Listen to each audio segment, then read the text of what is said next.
पाकिस्तान में हम अक्सर कहते हैं कि हम एक बहुत ही ख़तरनाक नेबरहुड में रहते हैं।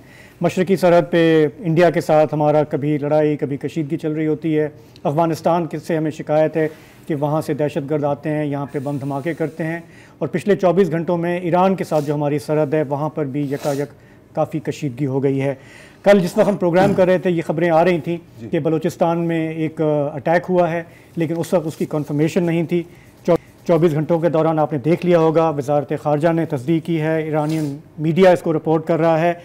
बेसिक फैक्ट्स ये हैं कि मंगल को ईरान ने बलूचिस्तान का इलाका है पंजगूर का कोहे सब्ज़, वहाँ पर मिसाइल ड्रोन हमले किए, जिसमें हमारे हुकाम के मुताबिक 2 बच्चों की जानें गई हैं, 3 बच्चियाँ ज़ख्मी हुई। हमारे वज़ारत ख़ारजा का कहना है कि ये गैर कानूनी कार्रवाई थी, इंटरनेशनल लॉ की वायलेशन थी। वज़ारत ख़ारजा ने इसकी सख्त मज़म्मत की है और तेहरान से अपना सफ़ीर वापस बुलाने की बात की है, जबकि यहाँ से जो ईरान के सफ़ीर हैं उन्हें मुल्क बदर करने का ऐलान हुआ है। वज़ारत ख़ारजा की तर्जुमान ने आज ये भी कहा कि पाकिस्तान एक भरपूर जवाबी कार्रवाई का हक़ महफूज रखता है, जिसकी ज़िम्मेदारी ईरान पर होगी। तमाम आला सतही दौरे जो होने थे आने वाले दिनों में वो मनसूख कर दिए गए हैं। हमारे पड़ोसी मुल्क चीन ने दोनों मुल्कों को तहम्मुल से काम लेने का मशवरा दिया है।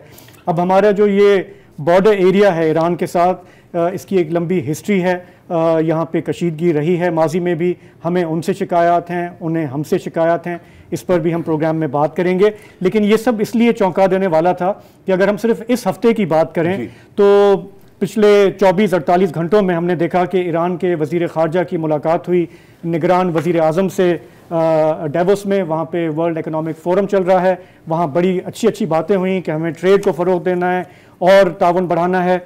इसी तरह 2-3 दिन पहले पाकिस्तान और ईरान की जो नेवीज़ हैं वो जॉइंट मिलिट्री एक्सरसाइजेस कर रही हैं पर्शियन गल्फ़ में, स्ट्रेट ऑफ हॉर्मोज़ में।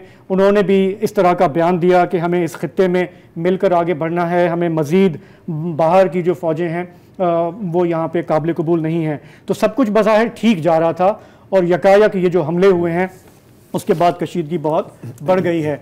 तो थोड़ा सा इस सूरत हाल को समझने की ज़रूरत है।